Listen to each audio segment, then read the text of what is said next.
All righty. All righty. We gonna peace, peace, peace, peace, peace, peace, peace. Assalamu alaikum. What's happening? Shalom. All of that. What's up? I'm Rami Salam Mel. Thank you for watching. Thank you for joining us. We have an interesting class today. Before we get to it, I'm gonna play a little Jimmy Jam. We gonna get the energy right.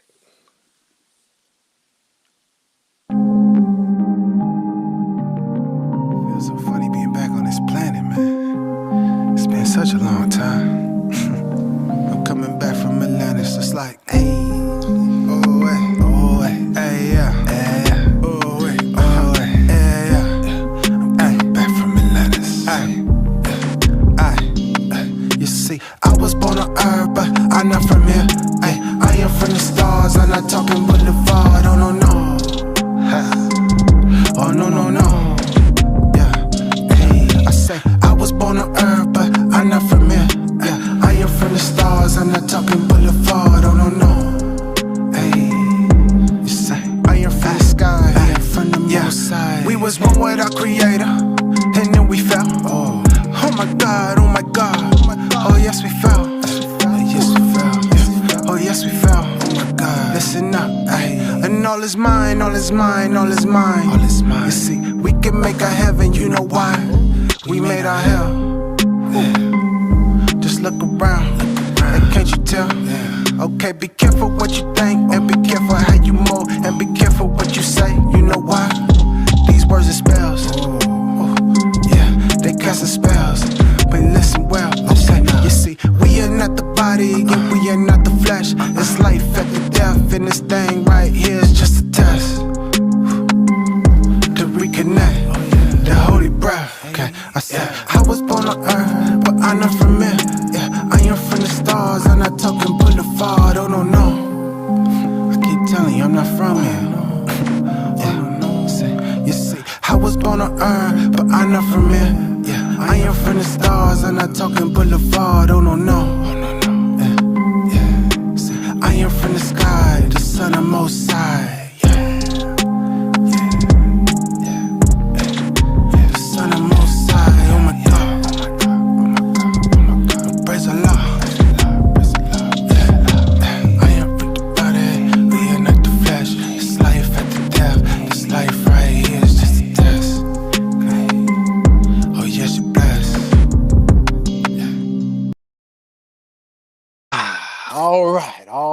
All right, man. We got ourselves a class today. I had to get myself in the right mindset. We are gonna tackle some things. Let me get this screen open properly. Can you hear me out there? Can you hear me out there? How am I coming in out there? Am I all right? Volume cool. Check, check, check. 1 2 1 2. Check, check, check, check. 1 2 1 2. Yeah, yeah. All right. It's time to get started. Ah.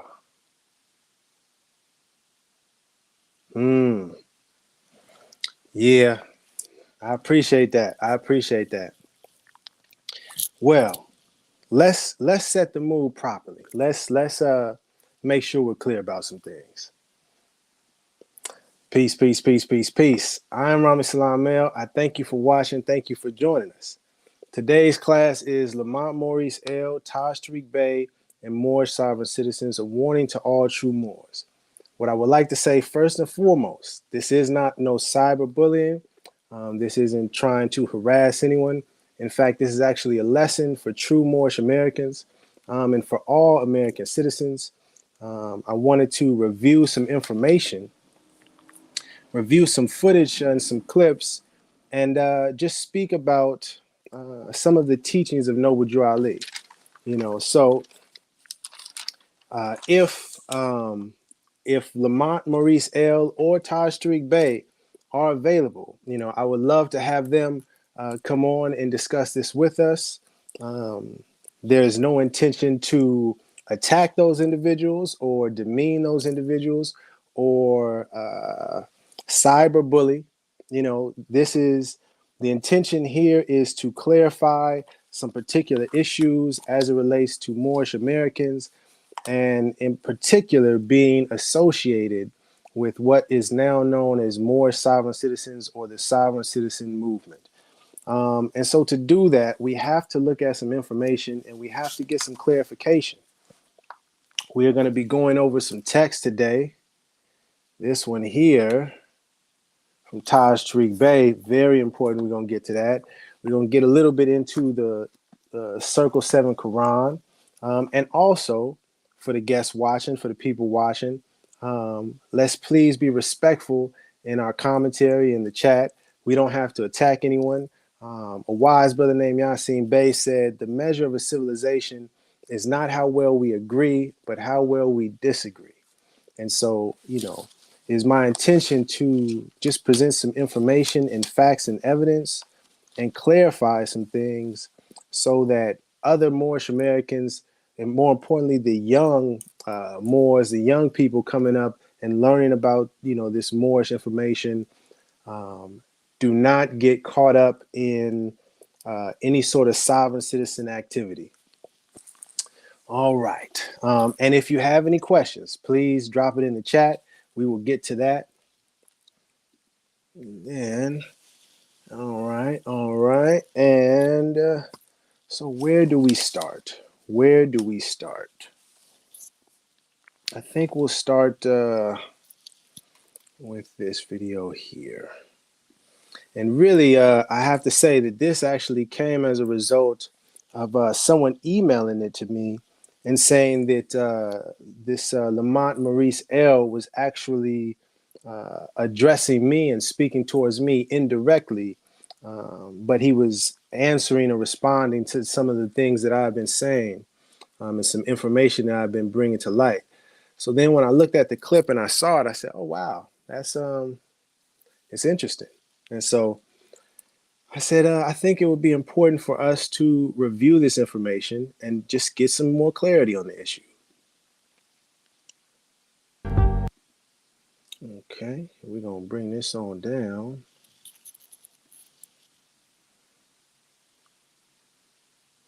There we go. We're going to start at about here, I believe. Yeah. Anything that you have to sign of unlawful imprisonment, that's commerce. That commerce belongs to you. When he says citizens alone, he's not talking about the citizens of the United States.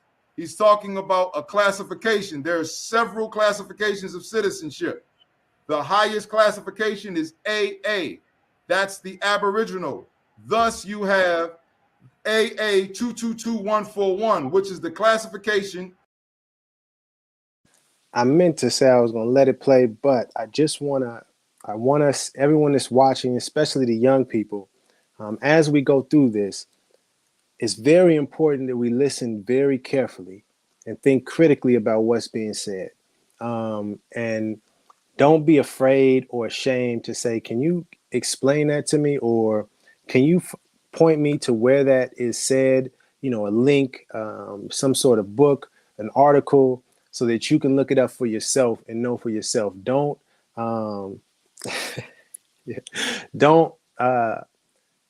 Don't get overwhelmed if you are hearing all of this new information, and be quiet if it's something that you don't understand.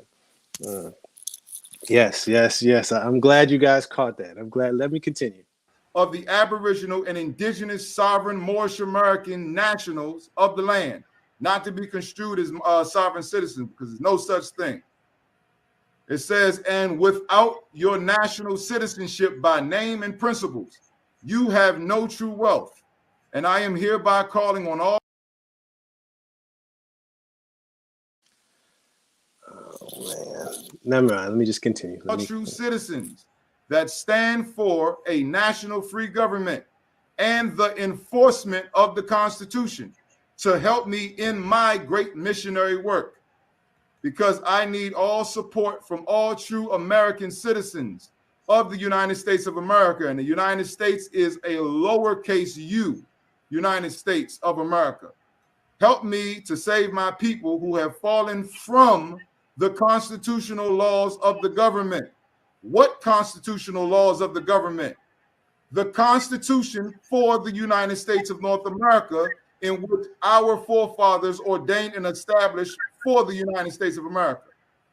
I am depending on your support to get them back to the constitutional fold again, that they will learn to love instead of hate and will live according to love, truth, peace, freedom, and justice. Here's the key: supporting our free national constitution of the United States of America. Then when you go here,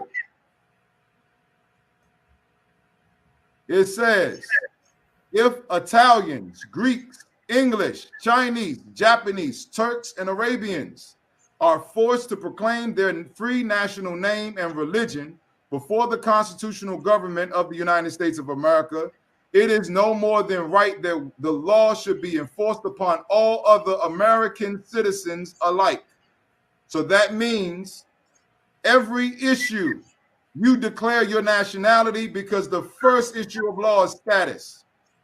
Status is the state, your standing, your condition, but most importantly, your social position in relation to the rest of the community. It also includes status. It also includes a state, because your status depends on your standing in relation to your estate. If your status is stateless, then you have no estate, period. It says, in all other governments, when a man is born and raised there and asks for his national descent name, and if he fails to give it, he is misused, imprisoned, or exiled. That's more proof of what I just said. The first issue of law is status.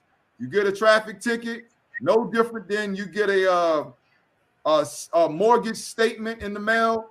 First issue of law is status. No matter how many statements they sent you and you thought that you were sending payments in the form of Federal Reserve notes, nope, they were dodonis. Dodonis means a gift. You were giving them free Federal Reserve notes.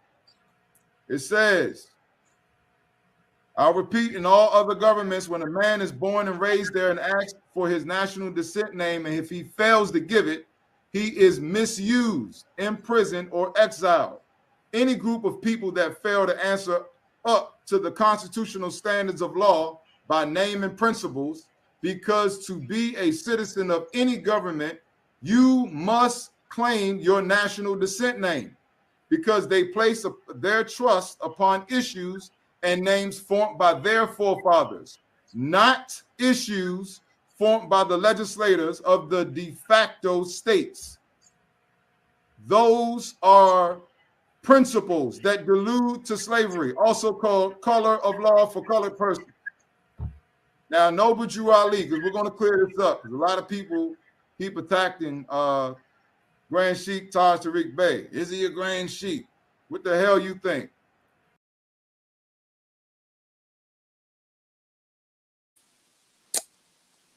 We're going to rewind that just a little second, one more time. Just a little bit.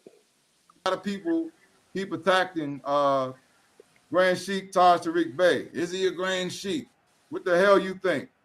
The 14 One more time, just so we hear that. Are principles that delude to slavery, also called color of law for colored person. Now, Noble Drew Ali, because we're going to clear this up, because a lot of people keep attacking Grand Sheikh Taj Tarik Bey. Is he a Grand Sheikh? What the hell you think? Okay. I definitely heard that. I think you guys heard that. See, this is where I came in to this, because someone sent me this and said, go to this part, Rami. He was talking about you. He didn't say your name, but he was talking about you. And I would like to answer that question. What do I think? He's not a legitimate Grand Sheikh. See, and that's another thing I wanted to clear up. Me posing the question, is Taj Tarik Bey a legitimate Grand Sheikh, is not an attack on Taj Tarik Bey. Not at all. And this is why, again, I say we have to be very careful and we have to listen very carefully and think critically. Because what I've noticed is that certain individuals who claim to be a part of this movement are very crafty and very shifty with their words. And if you're not careful, you know what I mean, you can get hit with that Moorish razzle dazzle. You know what I mean? So we got to be careful. But yeah, to answer the question, brother Lamont's question, what do I think?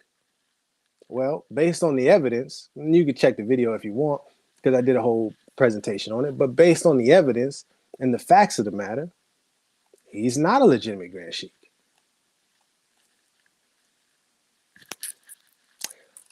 But what I did want to highlight in that, because he said a lot, let me get this up out of here.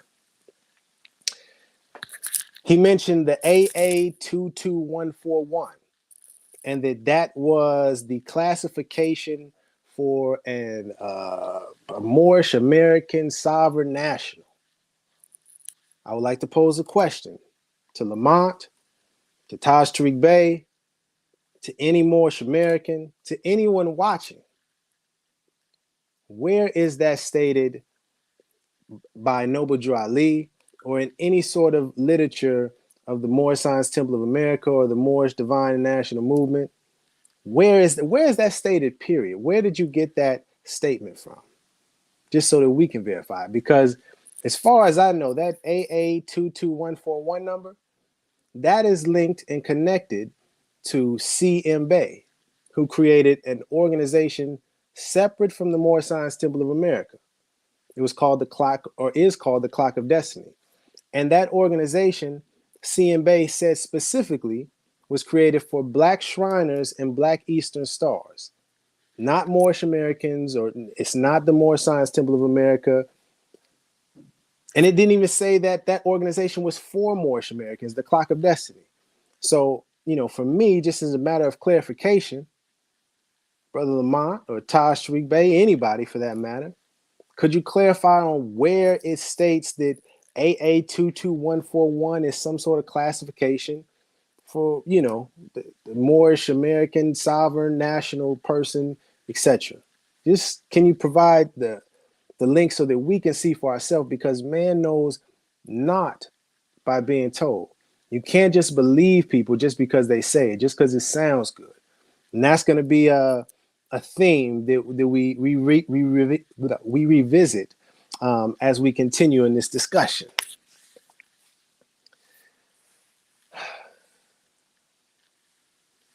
Oh, that's an interesting statement. Why am I causing confusion? Another thing that I wanted to point out, matter of fact, I have to bring it back up just so that we can hear it, because some people may have missed that. Bring that back up 1 second. Boom. We go. Oh no, this is the wrong one. Wrong one. Whoop.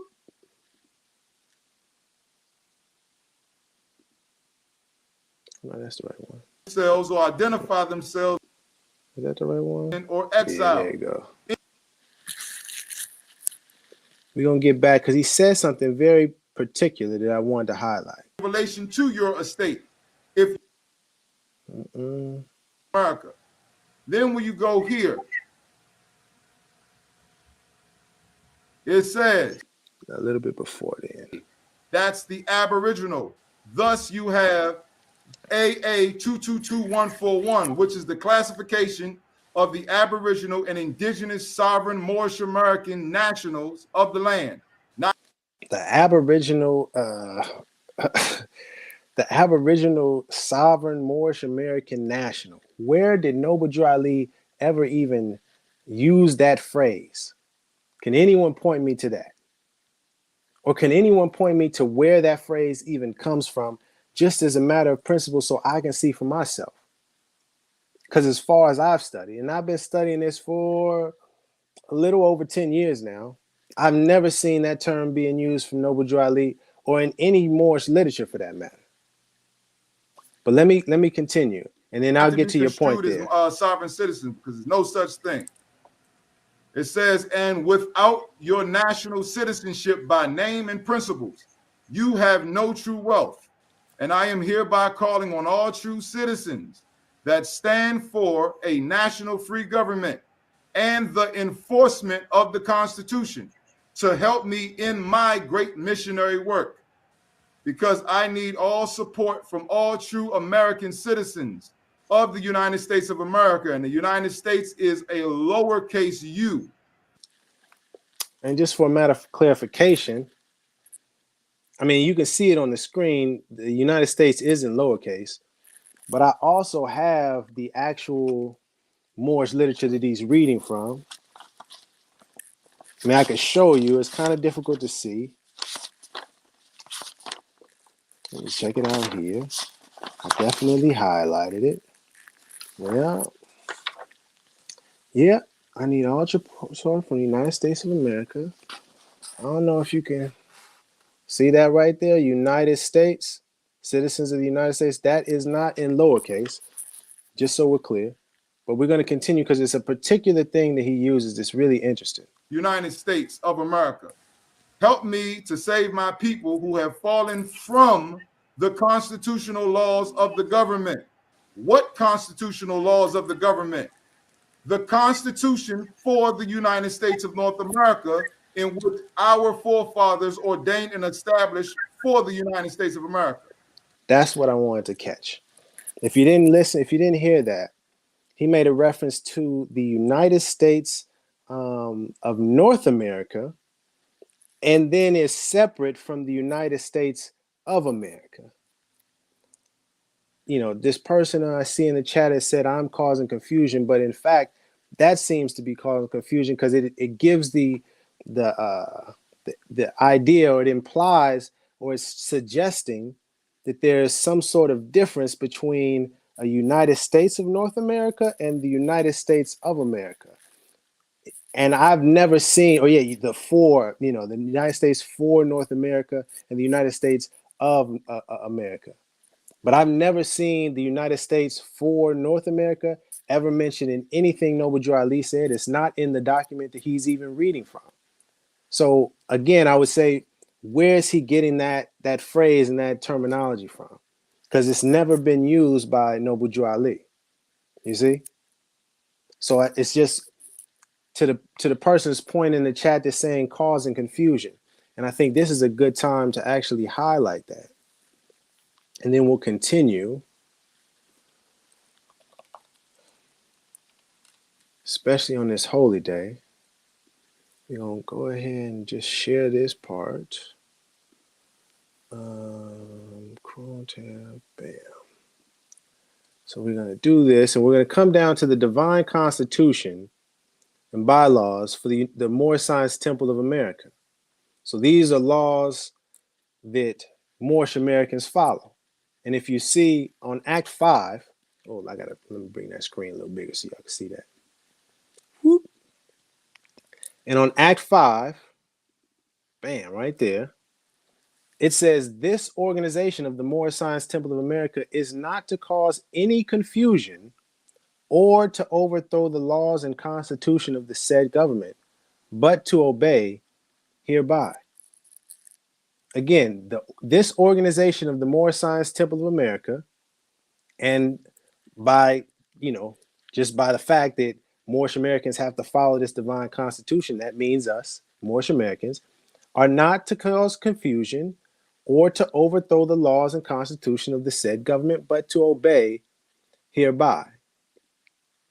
So the question I have is, it seems like that is causing confusion. The United States for North America and the United States of America. Who made that distinction? Who is saying that those are two separate things? And what does that mean? Because I'm confused just by that statement. That seems like it's causing confusion, you know? And he highlighted and he read the portion in the Moorish literature that speaks about the enforcement of the Constitution.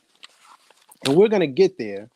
We're definitely going to get there. But I wanted to just bring another clip in before I get there, just to show the connection and where this, or why are you mentioning Taj's name?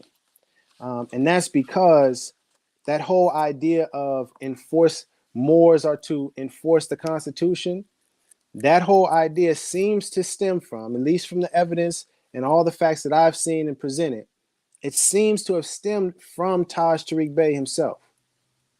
But Noble Drew Ali did not teach or did not say or did not command Moorish Americans to, quote unquote, enforce the Constitution.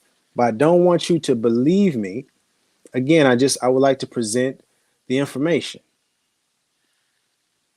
There it is.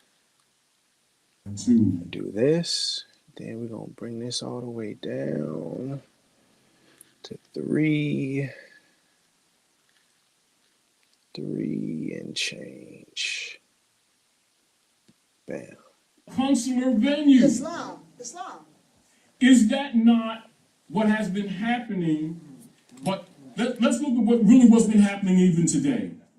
Even when you see now on YouTube, Facebook, all the different venues, a lot of hybrid Europeans are now talking about the Republic, talking about the U.S. corporation de facto. Why? Because that platform has been dissolved and they're losing their state. Now they're making the argument, backing up everything we've been telling people for 40 years. Do you understand what I'm saying to you? But the problem that you have is that you have a lot of Moors who've been conscious, who have been sellouts themselves. They've been saying, praise Allah, Noble Drew Ali, love Noble Drew Ali, but they haven't been enforcing that Constitution like he said in the Divine Warning, have they? They don't even talk about it, do they? There we go. There we go. I wanted to make sure that I put that on the record. Let's rewind it. We'll get to the questions. I'm going to get to all those questions, very valid questions. I just want to make sure I get this information on the record. And I don't know if you caught that, but I'm going to rewind it just a little bit so that you can hear what Taj tarik Bey said. Because this is coming from him, not me, what he said.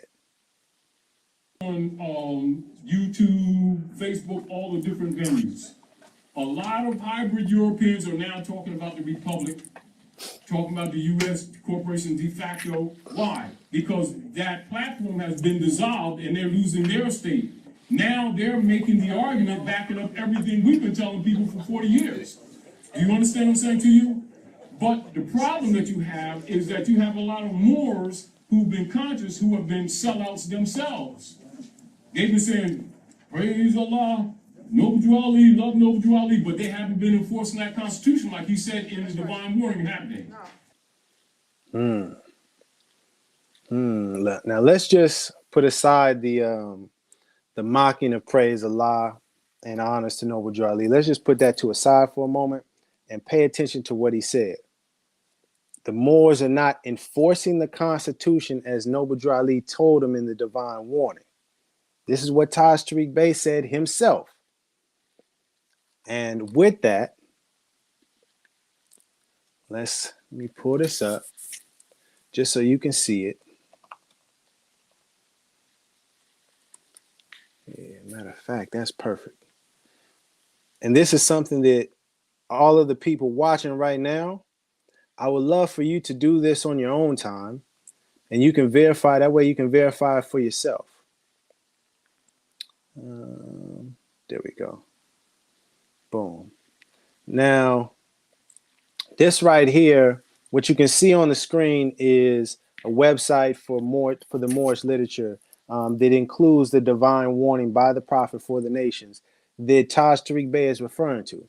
That Taj tarik Bey said that Noble Drew Ali told Moors to enforce the Constitution. That's his words now. And what I would like for you all to do as an experiment, and this is an easy, quicker way that you can do it. You can go to the website. I dropped the link into the video description already. So if you're watching this after or right now, you can pause it, open the link up, and hit Apple F or Control F, depending on what you're using. And it'll drop down that a search bar or find a little search box and type in enforce. Just type in the word enforce. And right here, if you can, well, I don't know if it's showing for you guys, but there's 8 references to enforce in this Moorish literature. And I did a search here as well as the Circle 7 just to be sure. Am I missing something? Did I overlook something? And every time I look at enforce, most of the time when it's speaking about enforcement of the law, it's referring to the grand body, as you see right here. Can I zoom that in a little bit? Can you see that? You see, now this one is coming from, this is the prophet has spoken, the first piece of Moorish literature. Now, this reference to enforcement is by the grand body. That's within the Moorish Science Temple of America organization. That's not speaking about enforcing the Constitution for the United States of America. And there's several references to that where it's speaking about enforcement. Here it goes again, a warning from the prophet. The great conference, the annual conference, the convention that the Moorish Americans have, the Moorish Science Temple of America had every year. It says it is the conference. It is where the law will be enforced before the great grand body. Again, another reference to grand body, which is within the Moorish Science Temple of America. This is not speaking about enforcing the Constitution on every citizen of the United States of America, or that we somehow have some superior authority and ability to enforce the Constitution on other people. That's not what this is speaking about. Another one here, this was the general laws as said to by the prophet. Again, it's speaking about the head of every temple must by law obey the word of the prophet. And if any head leader or any head of any temple fails to obey these laws, embezzlement is his charge and is subject to the enforcement of the law by the grand body. Again, the grand body. Here he is in this section, Noble Drew Ali is speaking on how the government is behind him and I must get behind you, for I must uphold and enforce the law. Now, Noble Drew Ali is speaking about him enforcing the law, and his mission is to save you Moors. It's not speaking about Moors enforcing the law or enforcing the Constitution on all American citizens or all the people in the United States of America. But let's get to the actual part that Taj Tarik Bey has been referencing, and so many others that have since followed his lead in this are referencing. And this is coming from, you can check it out for yourself, a divine warning by the prophets for the nations. Okay. And in the third paragraph, here we go. Let me get myself out of here so we can see all the way. Bam. In the third paragraph, and if you were watching earlier, you heard Lamont Maurice read this very same sentence, but now I'm gonna go a little bit slower so that we fully understand exactly what's being said. Noble Drew Ali is saying, I am hereby calling on all true citizens. We're gonna stop right there for a second. All true citizens. It does not say all true Moors or all true Moorish Americans or all true Asiatics or all true Moorish nationals or all true Moroccan Empire citizens. It says, I'm hereby calling on all true citizens that stand for a national free government. So now I put a qualifying on that. So it's all true citizens that stand for a national free government and the enforcement of the Constitution. Okay, let's stop right there. Let me pause just for a second so that we can understand what's being said. Okay. It's saying all true citizens that stand for, that is in support of, one, a free national government and the enforcement of the Constitution. So all true citizens that stand for or support the enforcement of the Constitution. Nowhere in there did it say Moors to enforce the Constitution. But let's continue because this sentence is important. All true citizens, again, stand for a national free government and that stand for the enforcement of the Constitution to help me in my great missionary work. So that is what Noble Drew Ali called us to do. All true citizens, what Noble Drew Ali called all true citizens to do. Not to enforce the Constitution, but to help Noble Drew Ali in his missionary work. Does that make sense? Am I clear? It's not saying for Moors to enforce the Constitution. That's not what these words are saying at all. And it's very clear after looking at the evidence that Taj tarik Bey and also Lamont Maurice and other people that have been echoing this to use this as an excuse, that they are intentionally misrepresenting this quote. Because nowhere in this section, and this is the divine warning section that they're referring to, that they are quoting from, nowhere in here does it say, Moors, you enforce the Constitution. It just doesn't, it simply does not say it. It says, for all true citizens to help me in my great missionary work. Because I need all support from all true American citizens. So then he just in case you wasn't clear, boom, he clarified it. The true American citizens. So if you're a true American citizen, please help me in my missionary work. That's what this is saying. And if you stand for the enforcement of the Constitution, not Moors, y'all enforce the Constitution. Not Moors, y'all the only ones that have this extra power to or an extra authority to enforce the Constitution. It does not, and it never has said that. Are we clear? And if you see right here very clearly, I don't know if I can highlight it, but right here, the USA, it doesn't say United States of North America. It says United States of America, and it says it again here, United States of America, and those are in capital. It's not in lowercase.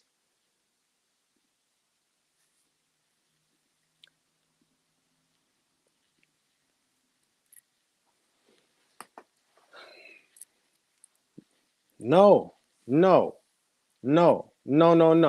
It is not saying that. Please don't try to interpret that and put your meaning onto what Noble Drew Ali said.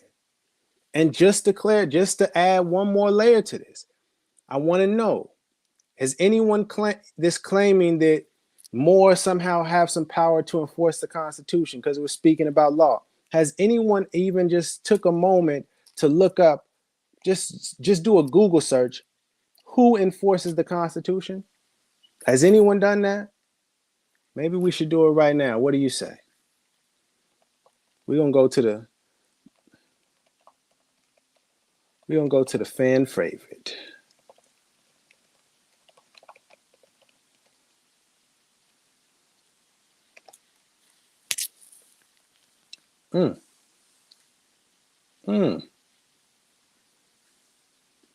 Okay. Bam. Whoops. Forgot to share the screen. My bad, y'all. Who enforces the Constitution? Let me get this up so we can see it clearly. Whoop. Don't believe me now. You can do this search for yourself. Who enforces the Constitution? Well, right there, it says in big letters. It says in big letters right there. I don't know if y'all can see it, but I can see it. Let me zoom in a little bit. Can I zoom in? Who enforces the Constitution? Is that highlighted? What does that say? Does it say Moors anywhere? Does it say Moorish American? Does it say Aboriginal, Sovereign, Moorish, National of the land? No. It says the Congress shall have the power to enforce. The Congress. People that are duly authorized to do this. And that's how it should be, because we're talking about government. You can't just say all Moors have some authority to enforce the Constitution. That's not how government works. And that's not I didn't just stop there, just so you know. Let me open up one more for you. You can, because they always be talking about the law. Now. You can go to this site right here as a reference point. Okay. You see that, y'all? Okay, let me get to the screen. This is from Cornell Law School. Open access to law since 1992. Enforcement clause overview. The Constitution. Again, the Congress. Here it says the Congress. But we not just finished with that one. Let me close this one. Let me pop it up. Another one for you. Another one for you. Because we going by law. You know what I mean? We going by the facts. Don't believe me. Look it up for yourself. Congressional power of enforcement. Again, the law. Congressional power of enforcement is included in a number of amendments to the United States Constitution.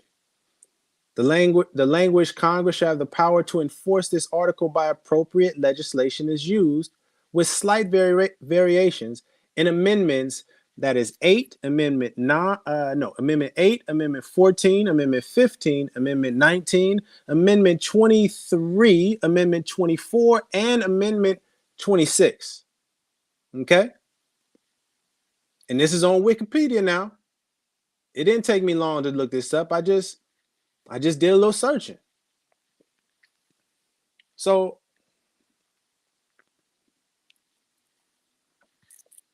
again, the idea that Moors somehow have some special authority or power to quote unquote enforce the Constitution is a complete lie.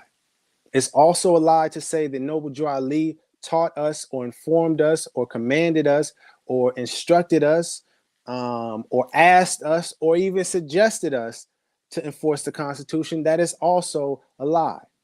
It is incorrect. And to the people that are trying to find a way to see how it could, no, you just have to understand the facts. This is the facts and the evidence. That's not what Noble Drew Ali said. The people that are saying that, Taj tarik Bey mainly, but also this brother Lamont Maurice L has been saying it. He has a whole website called enforcetheconstitution.org. But it never said for Moors to enforce the Constitution. It never said that. Didn't imply that, didn't suggest that at all.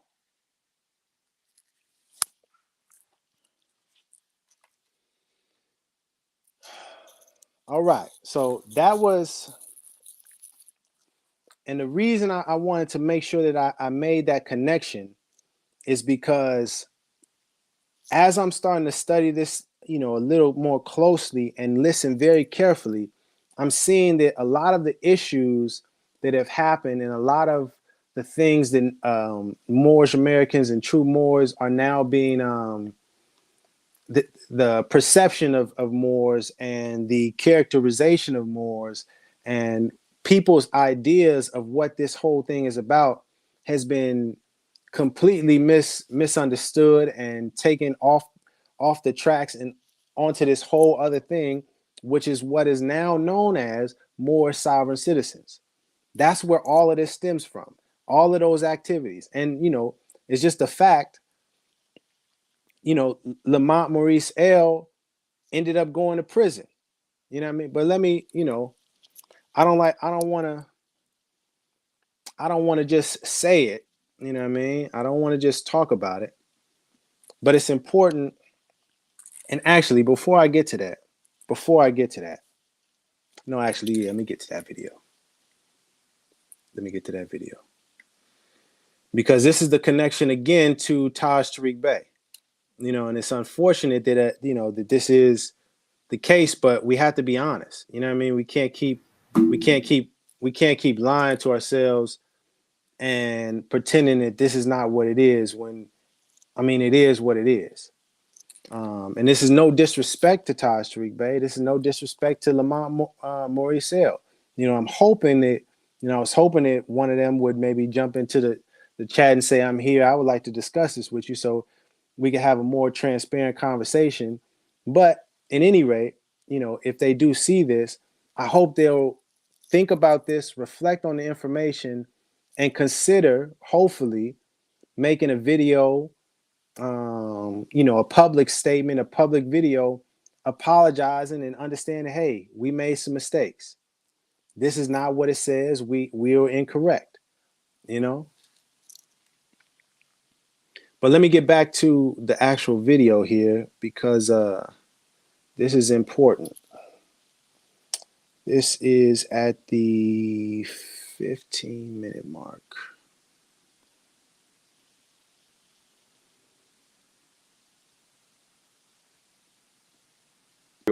Belongs to the soil. So if I'm claiming the soil as my inheritance, then that means anything that's built upon it belongs to it. And they actually calling me a squatter when actuality, when you know the history of the United States and the actual United States corporation company that is pretending to be a legitimate government, then you'll know that they're the actual squatters. They actually are basically squatting on the land that they have no lawful or legal right to. And what they do is they try to do a projection, whereas though they like, I guess, play reverse psychology to make it like, oh, you know, they're basically claiming me to do what they're actually doing. You know what I'm saying? May I interrupt just for a moment? Just for Yeah. the benefit of those who may not know, can you explain what jurisdiction is? I know Grand Sheik's been talking about it, but from your standpoint and what you established in those cases regarding you and that property, please explain what jurisdiction is and where does it extend? Does it go beyond a case such as yours? Okay. What I'm gonna do first is I'm gonna go to the Holy Quran of the Moorish Science Temple of America. He's talking about jurisdiction, chapter 47. First, we're going to establish. And this part right here specifically is part of why I came on here to make some clarifications and present this information. I want you to listen very carefully because the conversation is about jurisdiction. Okay, the conversation is about jurisdiction. So listen carefully as we continue. The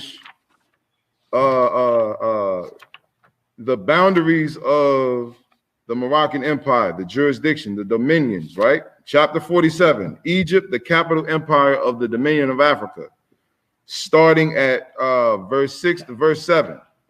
Verse 6, the Moabites from the land of Moab, who received permission from the pharaohs of Egypt to settle and inhabit Northwest Africa. They were the founders and are the true possessors of the present Moroccan Empire, with their Canaanite, Hittite, and Amorite brethren who sojourned from the land of Canaan seeking new homes. Verse 7, their dominion and inhabitation extended from Northeast and Southwest Africa, across Great Atlantis, even into the present North, South, and Central America, and also Mexico and Atlantis Islands, before the great earthquake which caused the Great Atlantic Ocean. So that's the first jurisdiction. Dominion and jurisdiction is synonymous with each other. Okay. So the jurisdiction. Whoa. Did everyone catch that? Did everyone catch that? I'm going to rewind it just a little bit. Because it may have slipped by you here. Moab, who received permission from the pharaohs of Egypt to settle and inhabit Northwest Africa. They were the founders and are the true possessors of the present Moroccan Empire, with their Canaanite, Hittite, and Amorite brethren who sojourned from the land of Canaan seeking new homes. Verse 7. Their dominion and inhabitation extended from Northeast and Southwest Africa, across Great Atlantis, even into the present North, South, and Central America, and also Mexico and Atlantis Islands, before the great earthquake which caused the Great Atlantic Ocean. So that's the first jurisdiction. Dominion and jurisdiction is synonymous with each other. Okay. He said, and I quote, dominion and jurisdiction are synonymous with each other. The question was about jurisdiction. And then he went to the Circle 7 Quran and read from the chapter that's speaking on the dominion, the capital empire of the Dominion of Africa. He read a couple of lines from the chapter and then that speaks about dominion. It never mentions jurisdiction. But then on the end of that, he says dominion and jurisdiction are synonymous. Where does it say that?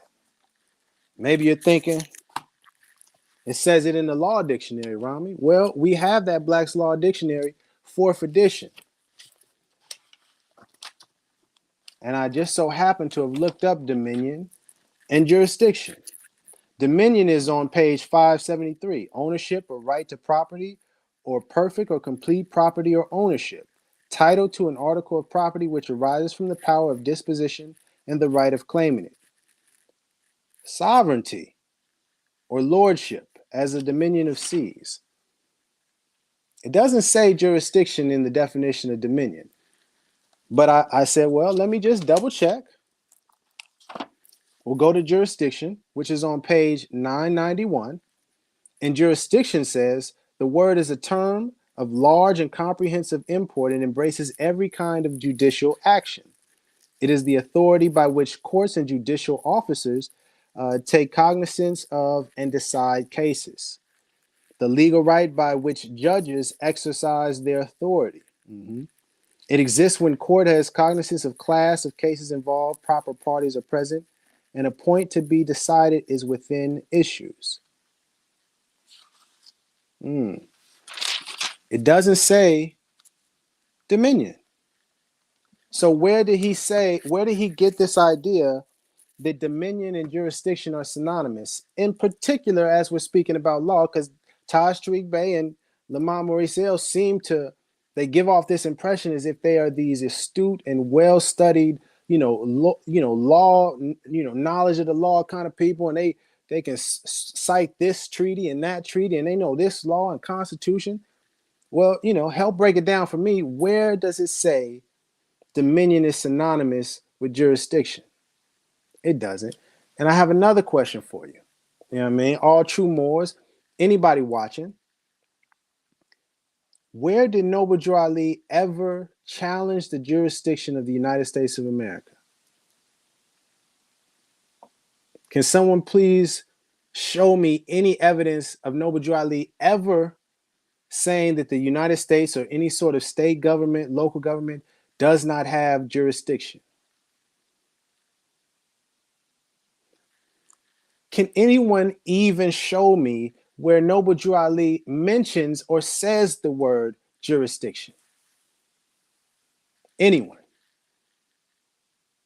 You can do the trick I said where you go to the Moorish literature site, Control F or Apple F, put in jurisdiction, see what comes up. You can go to, matter of fact, you can go to hermetic.com and you can search up an online version of the Circle 7 Quran, put it in there and see where jurisdiction comes up. You won't find it. The word jurisdiction is not in the Quran Circle 7. It's not in any Moorish literature. I've never seen any quote or any statement from Noble Drew Ali where he even implied or suggested that the United States government does not have jurisdiction or that he's challenging the jurisdiction. Do you know why? Because Noble Drew Ali says specifically, we're supposed to obey the laws of the government, not to cause confusion or to overthrow. Does that make sense?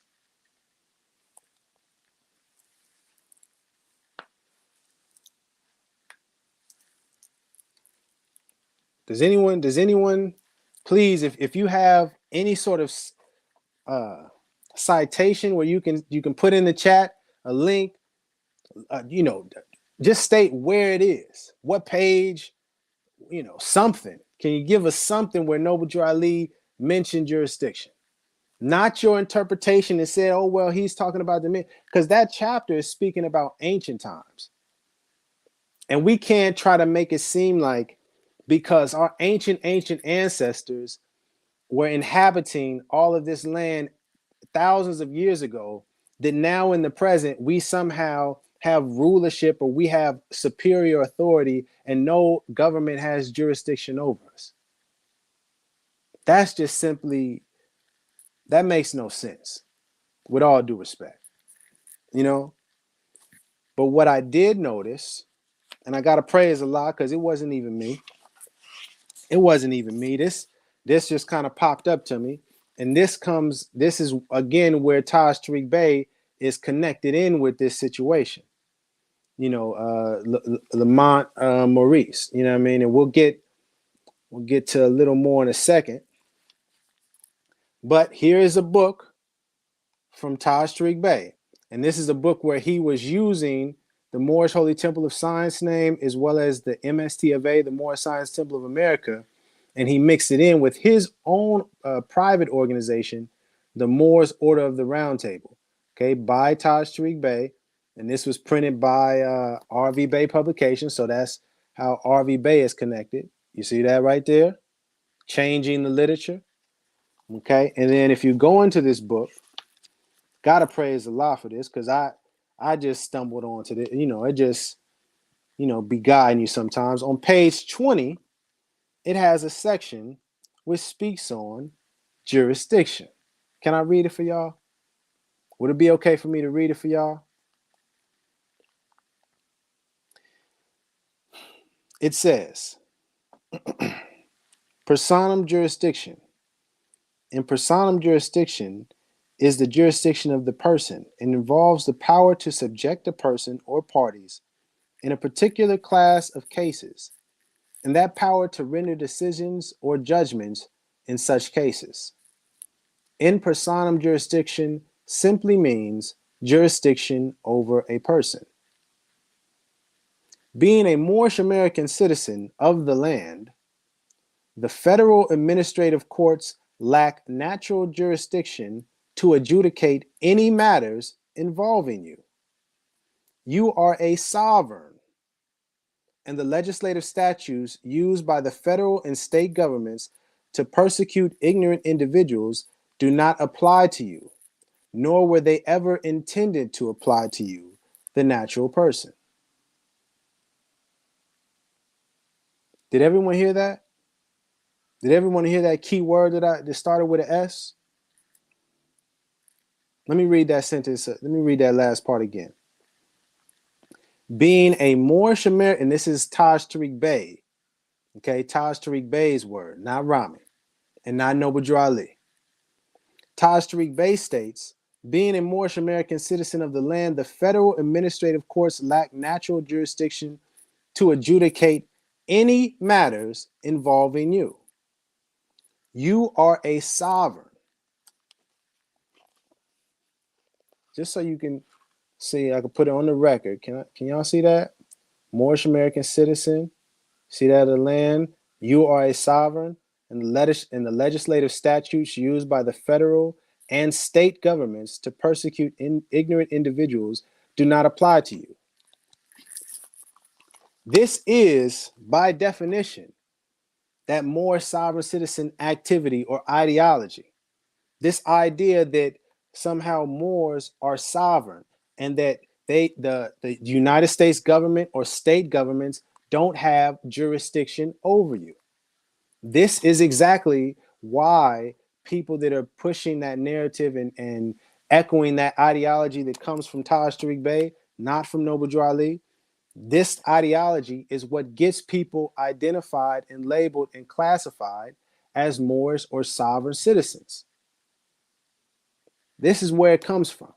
These kind of teachings and the actions that follow it, like Lamont Maurice squatting and taking over the mansion, traveling without a license, not paying taxes, not having a license to carry weapons, like in the case of the rise of the Moor militia group.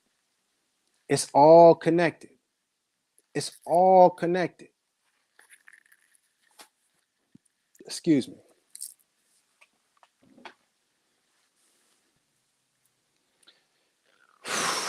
My goodness. I'm gonna get to the I'm gonna get to the questions, but I hope that the people watching are actually listening to the words.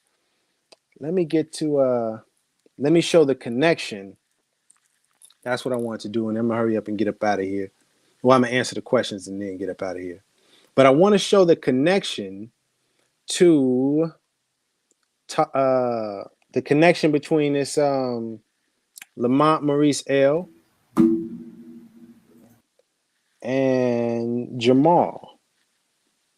And it was something that just caught my ear, and I was like, where have I heard that before? And I learned that the first time I won my DC traffic court case, I called them and I told them I wasn't coming back to court. Now, of course, I got the 3rd degree at the time. I was 28. So my mother, my father, a few other people were like, "Man, you need to go to court. You tripping?" And they're gonna issue a bench warrant. And I said, "Look, I'm not going to court. I sent my default judgment in. I sent my writ of error in, and I ain't going to court because they don't. They showed me they didn't have jurisdiction. It only took me 4 times to make 4 special appearances, and the 4th time I told them I wasn't coming back to court, and I didn't show, and they dismissed the case. And that's because of common law. Common law derives from common sense. So if common law, when he said that, I said, where have I heard that? Because that phrase, the common law and all of that, is connected with the sovereign citizen movement also. But I was like, I know I've heard that phrase somewhere before. That particular phrase, common law is common sense. And I said, man, where did I hear that from? And then I did a little thinking on things. I had to do a little digging, a little research, and then I found this here. In the fucking Marine Corps, you don't have to. Excuse the language on that, there. Here we go.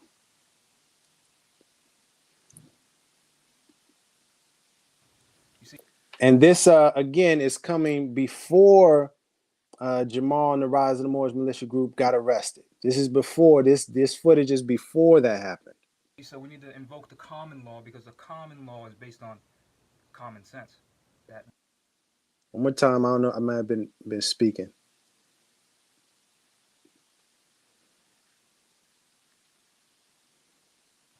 You see, so we need to invoke the common law because the common law is based on common sense. That divine ability that our creator, whether you want to call, God, Allah, the Great Spirit, Yahweh, Jehovah, whatever, that one source that we all came from. The connection. Lamont Maurice has said the common law comes from common sense. And here is Jamal echoing that same thing. And then it was another connection that I wanted. Oh, right. Yes, that's what it was. Because it wasn't just, this simple association, because the Lamont Maurice and I'm thinking his whole crew, or several of those people, I'm not exactly sure, but they went to try to support the Rise of the Moors at the courthouse, and several of their vehicles ended up getting towed and ticketed because they didn't have a proper license on it and a license plate. They had their own tags, another kind of key or ideology with this whole Moorish or sovereign citizen movement. But what was more important that I found out right here. Bam.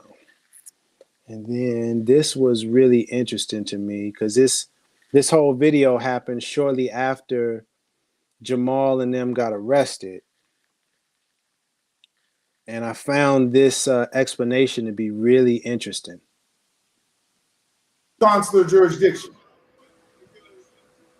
Also, and before we even get to that, he identifies himself as a consulate general of Morocco.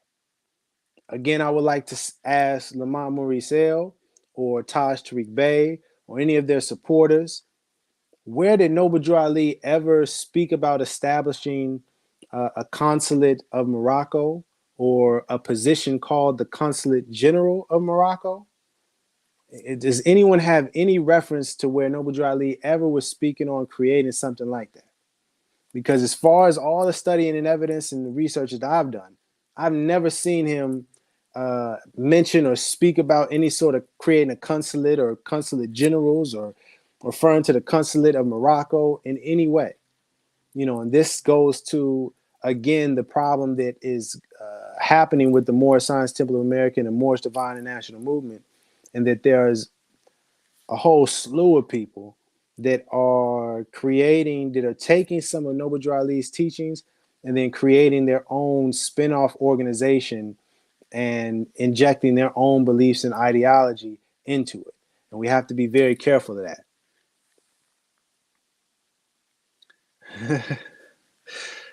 Good question.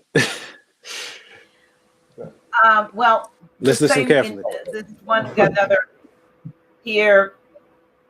Uh, you're not.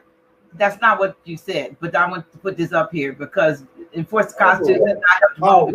let me explain. Let me explain. So when I was on the phone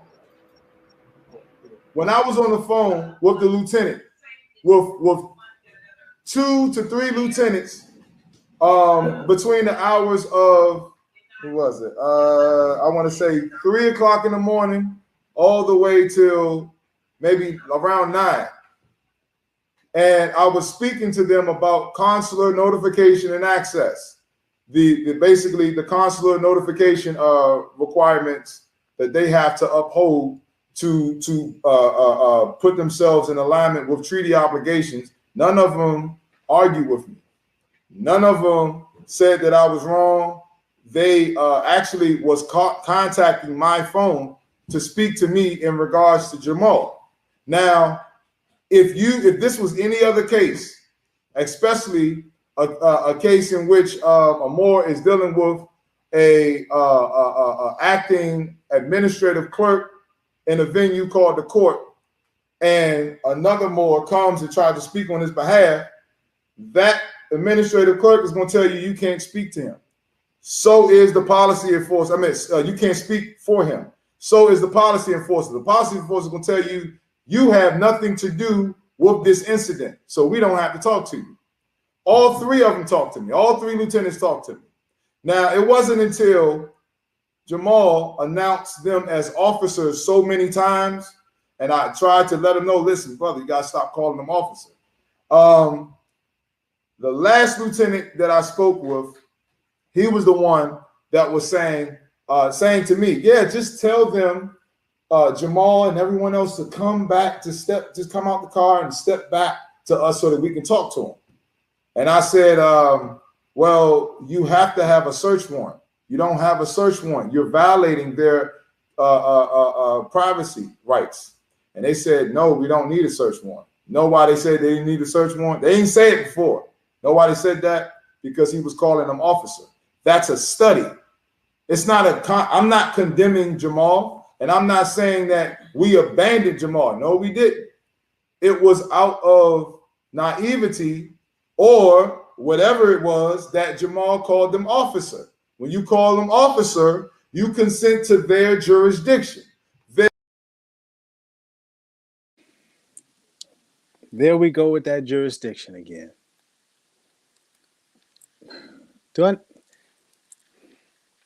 Just so we're clear, he was speaking to these officers for, he said, 5-6 hours. The officers asked them, hey, can you get, the Rise of the Moorish militia group to just step back, cooperate, right? He said no, because you don't have a search warrant. The officer said, we don't need a search warrant. Lamont Maurice L. said the reason why they don't need a search warrant is simply because Jamal called those individuals officers, and that gave them jurisdiction.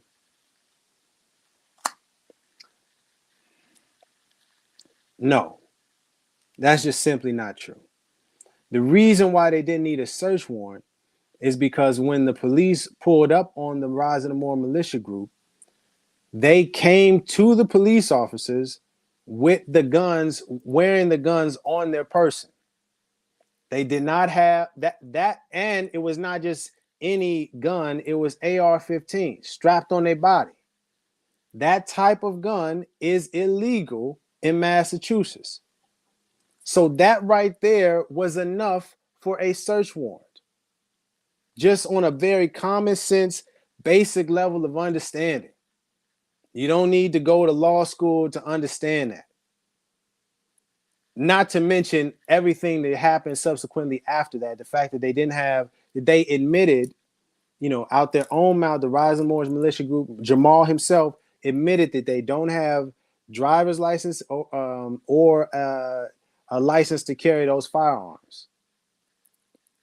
Them admitting that and having the guns on them, from what I understand about the law, just the basis. Again, I'm not no lawyer. I'm not an attorney. I can't represent. I'm not claiming to be a consulate general, but just on basic common sense, from my little understanding of the law, that right there is enough to get a search warrant. That they don't need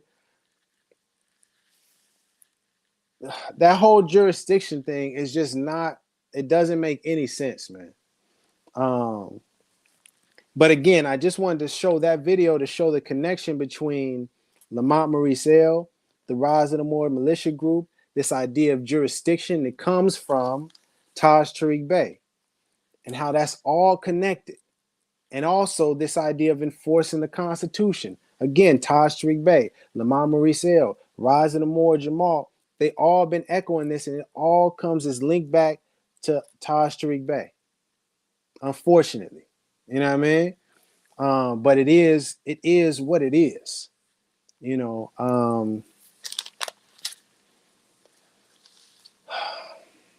Yeah, I guess I do need to play this last clip because yeah, it is important. I do need to put this on the record.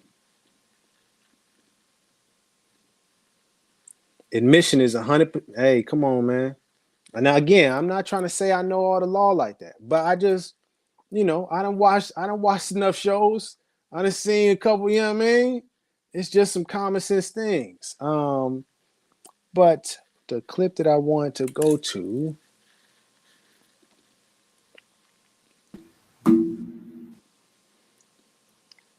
And I want to show this in particular because I think it highlights what I was saying earlier about listening very carefully. As a deed that was conveyed in fee simple is considered abandoned property, because all of the property in North America is as cheated. It's as cheated by way of abandonment, and it's as cheated not. I don't want to necessarily talk about that. So he said, "This is what we're going to do." Yeah, that's right. If you're trying to sell the property and you took all. So at this part in the video, just to give some context, he's in court, and they have gone through the trial, and now it's coming to a decision. Or just all listen your to me. property, and it's in court. This is in court regarding a case where he was charged with several different charges, mainly from squatting in a house. You know, if you look up his name, Lamont Maurice or Lamont, I think it's Lamont Butler, I believe, back then in the case. But if you look up his name, you'll see the link. Furniture and everything out of the property, so it's considered abandoned property. But anyway, he said, yeah, it was abandoned property that he walked in. It sounds like could have been a trespassing charge, but I don't even see how it would have been a trespassing charge. So he said, this is what we're going to do, because the jury already made their decision. What we're going to do is we're going to offer. Right. So just to be clear, the jury made a decision and said that they was guilty on all the charges. For the defendants, 5-year unsupervised probation. So me and Sakita both said at the same time, offer denied. We are not doing no 5-year probation. We're not doing none of that. We're not going to prison. We're not doing none of that. And he said, okay. Although you denied the offer, we're still going to offer it to you so that you can sign it. And I thought about it, and I remember Taj saying that, you know, they may try to give you a window, and it ain't a window for me, it's a window for them, because they'll never admit that they don't have jurisdiction. So again, that jurisdiction thing, you know, to the open public. So what they did was they gave us the instruments. We signed under threat, duress, and coercion. We signed it big as hell so that they couldn't misconstrue it to be anything else. Under threat, duress, and coercion is what we wrote. And without prejudice, all rights reserved, and, you know, those specific UCC codes that deal with that particular thing. You heard him say all rights reserved, and with those particular UCC codes. It's important that I point that out. Let's continue. And the state's attorney, Sherry Koch, let me say her name, Sherry Koch, foreign European female, she said Your Honor, no, wait. The head state's attorney, whose name is John McCarthy, the head state's attorney in Montgomery County, he's still the state's attorney. He came up to his assistant state's attorney, Sherry Koch, and whispered in her ear while we were signing the documents. And then I gave a copy to Sakita so that she could sign it the same way I signed it. And then they gave the original to the administrative clerk, McGann. And when he whispered in her ear, Sherry Koch said, Your Honor, the state wishes to confirm that the defendants did in fact sign the contracts. And when McGann got it, when he got my copy, he said, yeah, it looks like they signed it UCC. And then looked at her and said, shrugged the shoulders. So I peeped it. I looked at him and I looked at her and I saw her whole face get red. She squeezed the tray that she had, you know, with the projector and all her little stuff on it. She was squeezing it. And then, you know, her legs started shaking a little bit. You know, she was upset. And anxiety started to kick in. So I was like, what, you know, all right, so does that mean when he said UCC, because I'm not signing anything UCC, but when he. Didn't you just hear him a moment ago say that they signed it, all rights reserved, and do I need to rewind it just a little bit? Reserved, and, you know, those specific UCC codes that deal with that particular thing.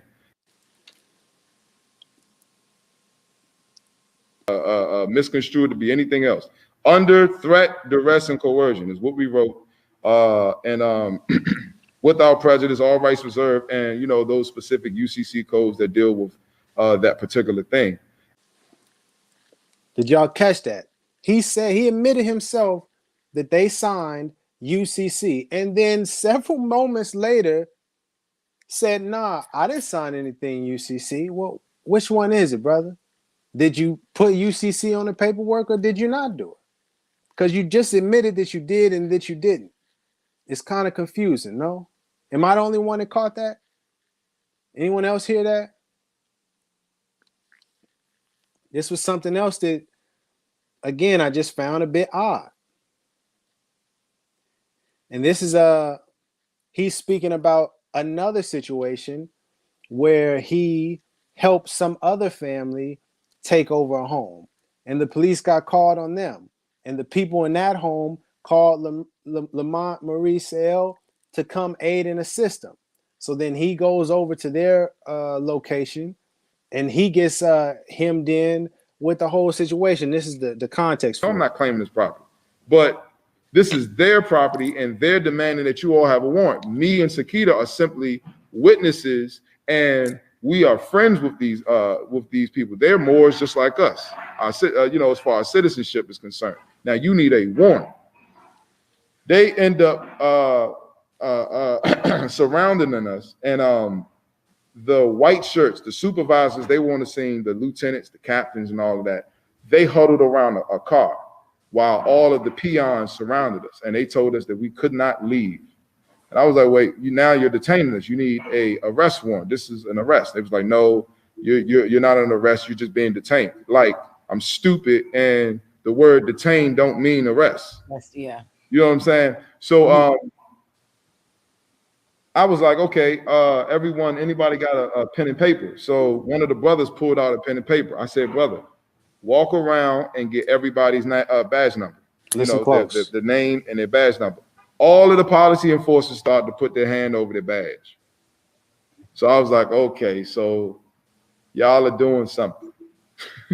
What are y'all doing? And it was 45 minutes, and I had it recorded on a spy camera that I had. 45. Wait a second. What in the doohickey did I just hear? Let me rewind that. Y'all are doing something. What are y'all doing? And it was 45 minutes, and I had it recorded on a spy camera that I had. 45 minutes later. I have a question for the people, man. Why does he have a spy camera? Anyone? What would you need a spy camera for? Who are you spying on? That's a fair question, right? Hmm. Hmm. Hmm. I'm gonna fast forward just a little bit more, and we're gonna be done with this.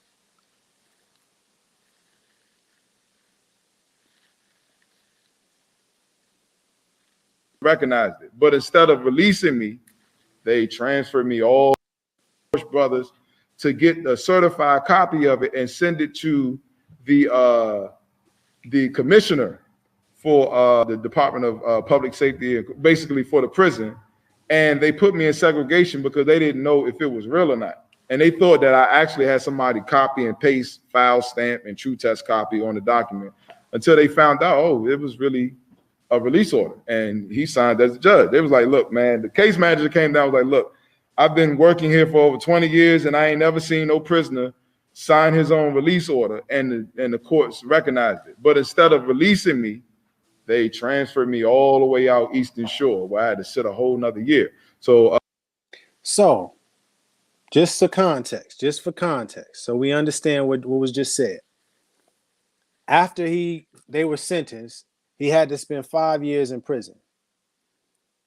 In that 5 years, he ended up creating his own prisoner release order that he himself signed, and then somehow got to the commissioner. And because of that, he ended up doing another year in prison.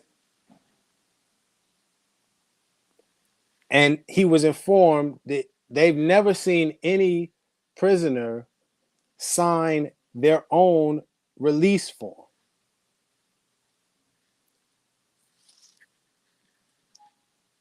How, Sway? Where do you even get the idea that you have some sort of authority to write your own release order? Like, I don't even. Oh. Let me just close up with this last one. And that's only because I didn't have any Moorish Americans that were competent enough, that I knew anyway, that were competent enough to get me out. So now that last piece was really important. We're gonna continue on, and I'm gonna be done, and I'm gonna answer the questions. But he said the only reason that happened is because he didn't know any competent Moors that could get him out. But while I was in there, I talked to the brother Taj Tarik Bey just to clear up anything that, because I heard while I was in there that people were saying, yeah, Taj Tarik Bey abandoned Lamont. No, Taj ain't abandoned Lamont. Lamont was talking to Taj, and Taj was sending me tools to study while I was in there, because that was law school for me. I was in the Decimal Crips. Okay, one more time. Man, the case manager came down, was like, look, I've been working here for over 20 years and I ain't never seen no prisoner sign his own release order, and the courts recognized it. But instead of releasing me, they transferred me all the way out Eastern Shore, where I had to sit a whole nother year. So, and that's only because I didn't have any Moorish Americans that were competent enough, that I knew anyway, that were competent enough to get me out. So, but while I was in there, I talked to the brother Taj Tarik Bey just to clear up anything that, because I heard while I was in there that people were saying, yeah, Taj Tarik Bey abandoned Lamont. No, Taj ain't abandoned Lamont. Lamont was talking to Taj, and Taj was sending me tools to study while I was in there, because that was okay. So I'm done with that. So in one breath, he says that he didn't know any Moorish Americans that were competent enough to get him out of that situation where he signed his own release order. But then in the very next breath, he said he was in contact and on the phone with Taj, and Taj is sending him tools. So the question I have is he saying Taj is not competent?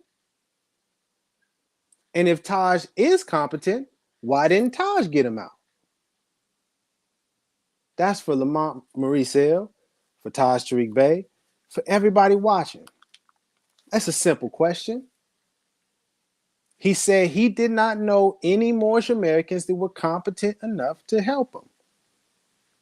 But he also said Taj didn't abandon him, and he was talking to Taj, and Taj was sending him tools. So are you saying that Taj is not competent? That's a fair question, right? you know, and the reason why I'm highlighting these specific things like the spy camera, like the idea of jurisdiction and dominion being synonymous, the idea of this whole enforce the Constitution thing is, again, you have to listen very carefully, because Lamont, Bey, Jamal, that are very intelligent. I don't want to get it confused. Those individuals are extremely intelligent and they are very crafty with the language. You know what I mean?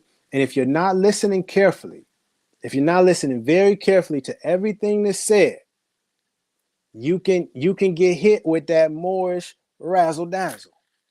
Oh my goodness. You can get hit with that Moorish razzle dazzle, so you got to be careful. And that was all of the footage that I wanted to go over today. Let me open up this let me open up the little chat thing.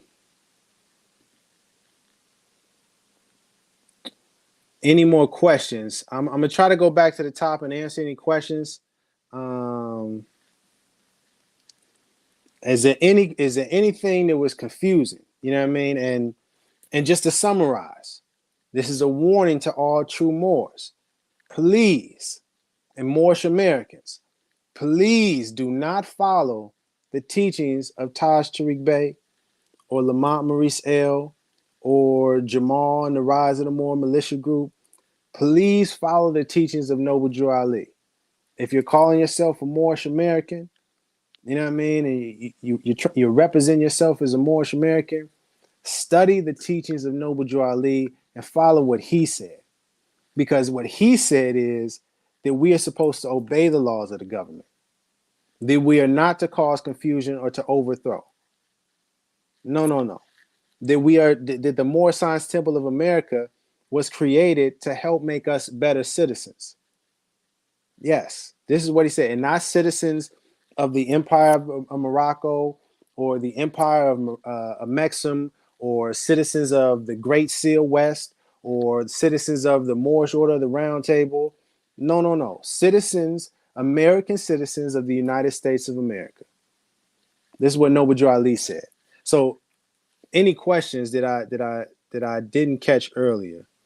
I know it was a couple people that had some slick things to say, but I was trying to focus at the time.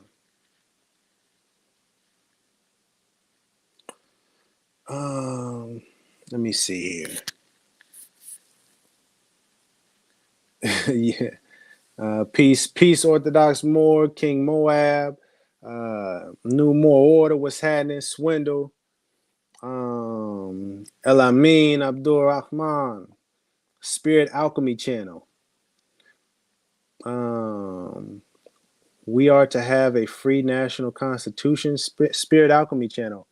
Yeah, the national constitution is the Constitution for the United States of America, or the United States of America Constitution. Not that Zodiac Constitution, just to be clear.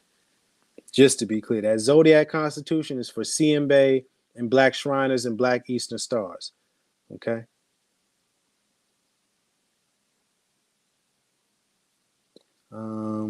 Questions. Okay, boom.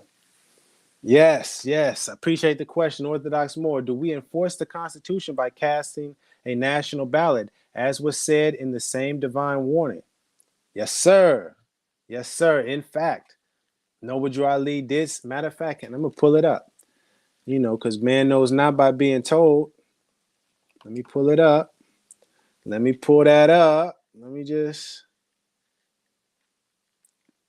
see, because I love this technology where you can see it on the screen now. So it's not just me talking it. You know what I mean?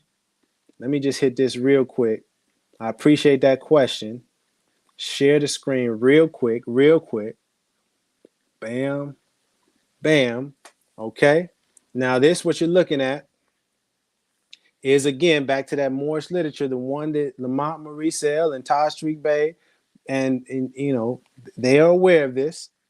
And here you see, it says, all registering, the 3,000 Muslims of the Grand Temple and the West Side Temple are making ready to register every man or woman in order to take the lead for the various candidates whom they have been instructed to vote for.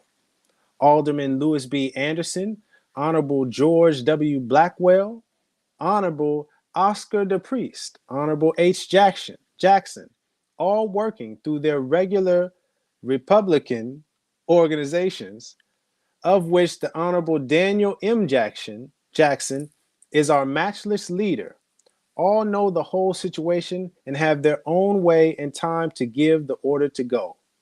The Muslims, the Muslims, praise Allah, they will be ready.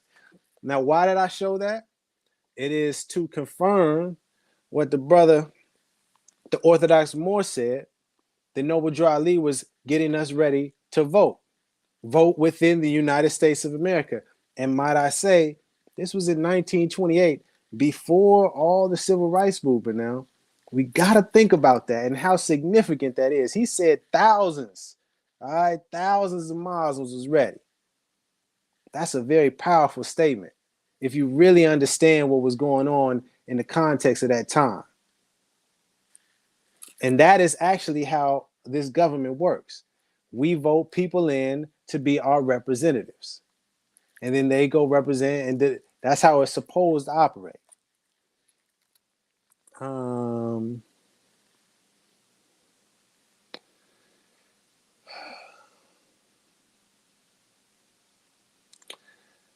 Have you read the Dred Scott case? It said we cannot be a part of the USA. No, I don't think it said that. I don't think it said that. No. And Noble Drew Ali said, we are American citizens. We are American citizens, and we are citizens of the United States of America. Yes, sir. Yes, sir. And we do have rights as citizens. Now, we definitely had issues, and we have issues when we identify ourselves and we are classified as Negroes. Yes, now that is an issue. But we are not Negroes, are we? Islam? Can I get an Islam out there? Can I get an Islam out there? Oh, man, you got to appreciate the teachings. And that's why we have to study Noble Drew Ali and not, these folks that's hitting you off with the Moorish razzle dazzle. You feel me? Hey now, American citizens, what's happening? Islam. And we got to get along with all our other fellow American citizens. We got to live here in harmony. Yeah, the Moorish Science Temple of America and the Moorish Divine National Movement, this is not some back to Africa movement in terms of trying to colonize some countries in Africa. No, sir. No, sir, no, ma'am. No. American citizens, proud. Gotta love it. You know what I mean? That good old US of A. That good old US of A. You feel me? Money Boy Films. Why didn't he get him out if he is competent? Great question, Money Boy Films. Great question. I don't know. It's a good question. Maybe Lamont Maurice will see this video and be able to address it directly. You know what I mean? I don't know. Was there any other questions in regard? Was I unclear about the connections between Lamont Maurice, Taj Tarik Bey, and the whole Moorish sovereign citizens, and how them speaking about you don't have jurisdiction and you're sovereign and you don't have to, you don't have to have a license and you don't got to do, and they don't have jurisdiction over you, and how that's all will get you labeled and identified and classified as Moorish sovereign citizen or as a sovereign citizen. And just to be clear again, how those teachings and that ideology is not what Noble Drew Ali taught. It's not a part of the Moorish Science Temple of America or the Moorish Divine and National Movement. And no true Moorish American would be acting in that way, because all true Moorish Americans know we have to obey the law. Islam. Am I following Noble Drew Ali? I appreciate the question. Yes, I am. Yes, I am following them to a destination that is not uncertain or unknown. You know?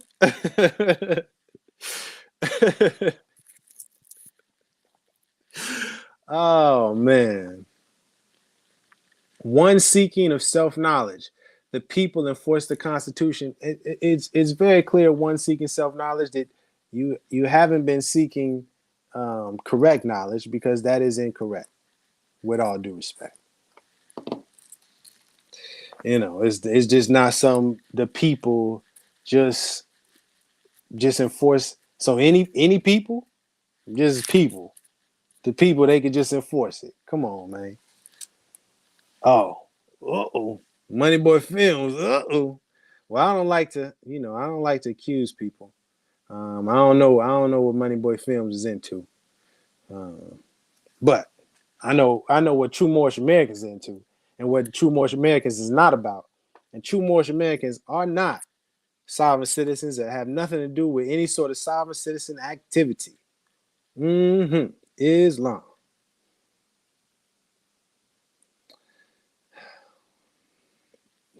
No, Eric B. or more. You're not just asking what does everybody think about the Second Amendment. Come on now, family. People don't just ask just that. No, man, there's intention behind your questions. And what I would say is to follow Noble Drew Ali. You know what I mean? Noble Drew Ali said, don't even carry a pocket knife. And if you notice, the organization that came after the Moorish Science Temple of America, the Nation of Islam, and more in particular, the Fruit of Islam, which is the defense security apparatus or group within the Nation of Islam, they don't carry weapons. Isn't that interesting?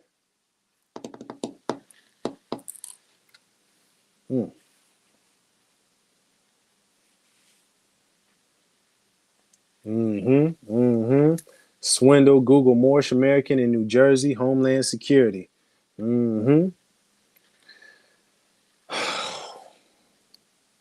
Are you like a young child, one seeking of self-knowledge?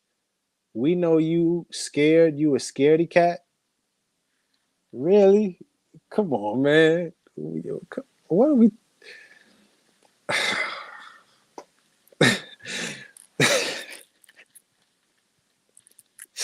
All right, let me finish up, man. Cause yeah, let me finish up. Is there any more serious questions? Scaredy cat. Okay, big fella. Any more serious questions? El Amin Abdul Rahman. They don't address anything directly. If you pose a question, they'll call you an agent and block you. I'm not gonna read that last part. But I have noticed that when you ask people, in particular, if you ask Taj tarik Bey, I'm hoping Lamont Maurice will see this and be able to respond directly. But I've noticed some other individuals as well. When you ask direct questions about something specific and you try to, let's focus on that one question. Let's not take it everywhere else and bring in thousands of history and all this other. Let's just focus on the question. There's usually an issue, you know what I mean? And there's always this like, they just avoid directly answering the question, you know what I mean? And that is to me now, what I feel that's a sign of is someone who is being insincere or not being honest, and is trying to be deceptive or trying to be slick with the language. You know what I mean? You got to be careful of those individuals.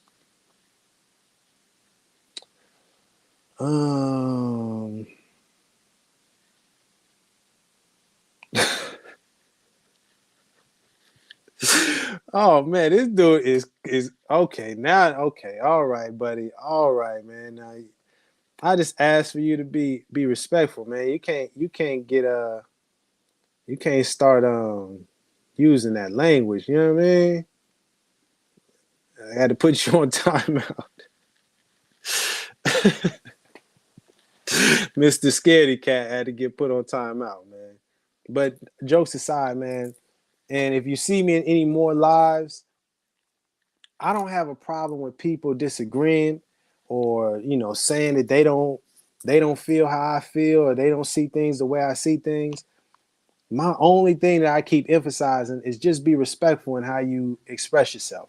You don't have to be disrespectful to say how you feel. It's all love. You know what I mean? This is not a place. What I've been trying to do is not create this hostile environment, but more so let's focus on the information. Let's put the information on the table and just have a fair assessment of the information. Not, oh, you wrong and I'm right, and take the personality up off of it. It's not my information. This is not what I feel in my personal opinion. This is just the facts as it unfolded itself. This is what Noble Drew Ali taught. This is what the Moorish literature says. This is what the law says. So let's put that on the table and examine that. You know?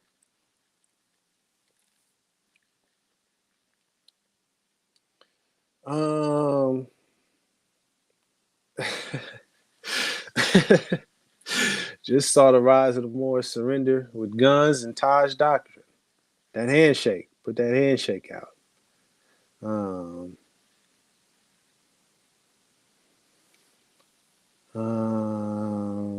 Yeah, I think that's all the questions. I don't see any other questions. Scrolling up to the top. Man, there's some jokes in the comments. I appreciate the jokey jokes, man.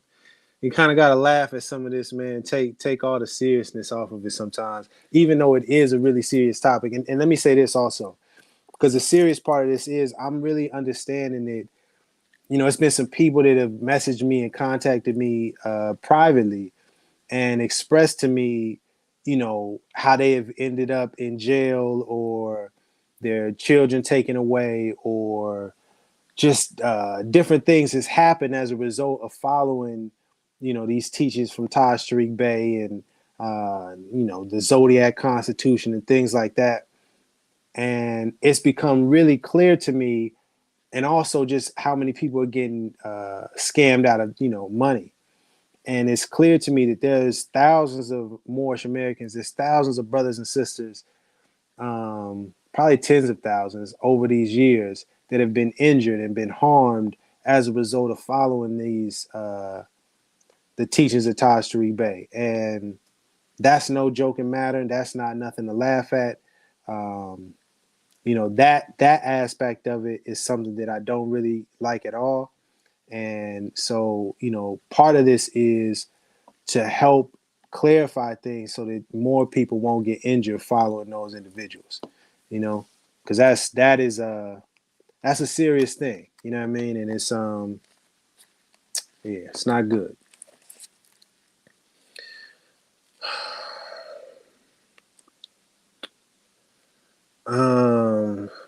Answer this question: how do we become citizens?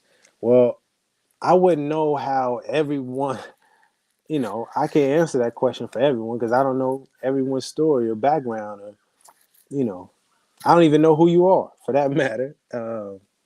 But you can look up citizenship with the United States of America, and they'll make it very clear on how you can be a citizen. Moorish Americans, I can't speak to what Noble Drew Ali taught, and Moorish American is our nationality because we are descendants of Moroccans and born in America. Yeah. Yeah. What's more likely to happen first? We elect someone to office like the prophet did, or these sovereign citizens delivering on this so-called vast estate? I think it's about time that we get in line and do what the prophet ordered us to do. Not just asked us. That's the other thing.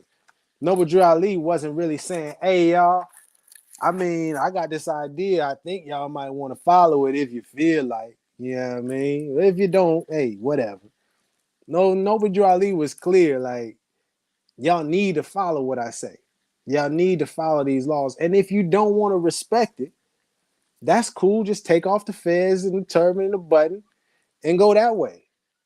And that's another message. And I think I might want to close with that, is that this isn't a knock to these people so much with these other organizations. You can create whatever organization you want to create, and you can do whatever you want to do. The issue that I have is with those people that are creating their own thing, like the Moors Order of the Round Table, or this Enforce the Constitution organization, or the Rise of the Moor Militia Group, or whoever, Great Seal, these different organizations.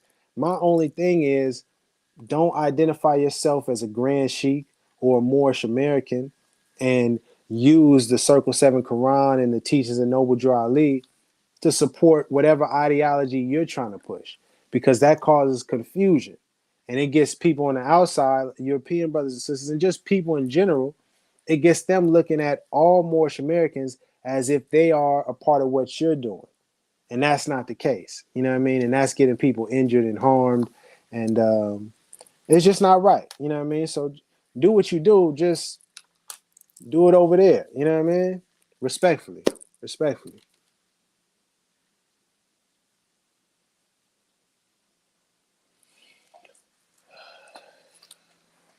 Hey, man. Hey, man. Go to City Hall. Go to City. Matter of fact, I would love for Lamont Maurice L. or Taj Tarik Bey or any of their supporters to go to your City Hall and ask someone and record it. You know what I mean? Ask them if there's permission to record, but ask them who is supposed to enforce the Constitution and see what their reply is. I don't think they will say, well, Moorish Americans, obviously. You know, all the Moors. Yeah, they're supposed to. They're not going to say that. But don't believe me. I don't want you to believe me. I want you to do it for yourself. You know? Yeah, I've been on here 2 hours, man. So I'm gonna go ahead and wrap it up. Any other last questions before I get out of here? I think I was pretty clear. We're gonna see. I'm still fasting. Assalamu alaikum to my Muslim and Muslim brothers and sisters out there. You know what I mean? Bismillah ar-Rahman ar-Rahim. Alhamdulillah. Rabbil Alameen. You know. Let's see what we're gonna flip to today. Like, mm-hmm.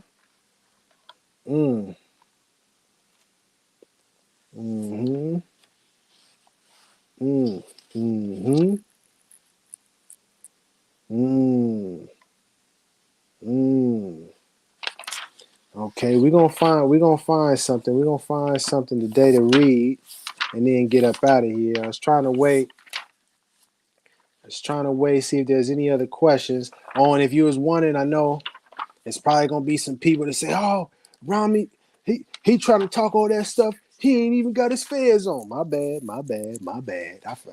I just was into the information just so you feel better. Okay. All right. You feel better now? You feel better? You know what I mean? I know how y'all be. Oh, but it ain't got the tassel. He ain't got the tassel. Oh, man. Just jokey jokes, man. Where am I flipping to today? Wow. Where did we stumble off to today? Let me get a pen so I can mark this in. Okay. Wow. Okay. Yeah, here we go. So this is from Surah 4, 119. Okay. I will mislead them, and I will create in them false desires. I will order them to slit the ears of cattle and to deface the fair nature created by Allah. Whoever forsaken Allah takes Satan for a friend, hath of a surety suffered a loss that is manifest. Satan makes them promises and creates in them false desires, but Satan's promises are nothing but deception. They, his dupes, will have their dwelling in hell, and from it they will find no escape. But those who believe and do deeds of righteousness, we shall soon admit them to gardens with rivers flowing beneath, to dwell there forever. Allah's promise is the truth. Allah's promise is the truth, I tell you. And whose word can be truer than Allah's? And we know from our teachings that the truth does not change nor pass away. Oh, so it will come to pass. Praise Allah. Praise Allah. Praise Allah. Mm, we just gonna end it right there. Much love. Please study Noble Drew Ali's teachings. Actually, we will put that on the record because some people, they're trying to make it seem like we shouldn't be studying the Quran by Prophet Muhammad, peace be upon him. Oh, no, no, no. Let's read that last line of the Circle 7 Quran, shall we? That last line, it's like the close and the end scene of a film. You know what I mean? That final episode, there's usually some important things in that final as it comes to a close, right? And the final words of the Circle 7 Quran, it says, we honor all the true and divine prophets. Not some of them, not a few of them, not the Moorish ones. We honor all true and divine prophets. And one of those prophets, without a shadow of a doubt, is Prophet Muhammad, oh, peace be upon him. Oh, my man. Oh, man. And that is the truth.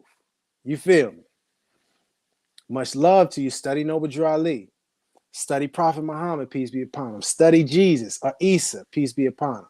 Study all the true and divine prophets. And if nothing else, true Moors out there, true Moorish Americans, let's do our best to love instead of hate. See, we are for peace and not destruction. Praise Allah. Love is the key. Love is the way. Much love to you and yours, and even the ones that's been hating, even the one that's been throwing them shots and disrespecting Prophet Muhammad and Islam and Muslim brothers and sisters, even y'all too. Much love to y'all too. I hope you get it right. And assalamu alaikum to my Muslim brothers and sisters. Ramadan Mubarak. I hope you have a great Ramadan, continued blessings and all of that. Y'all have a great day. Whew. Praise Allah.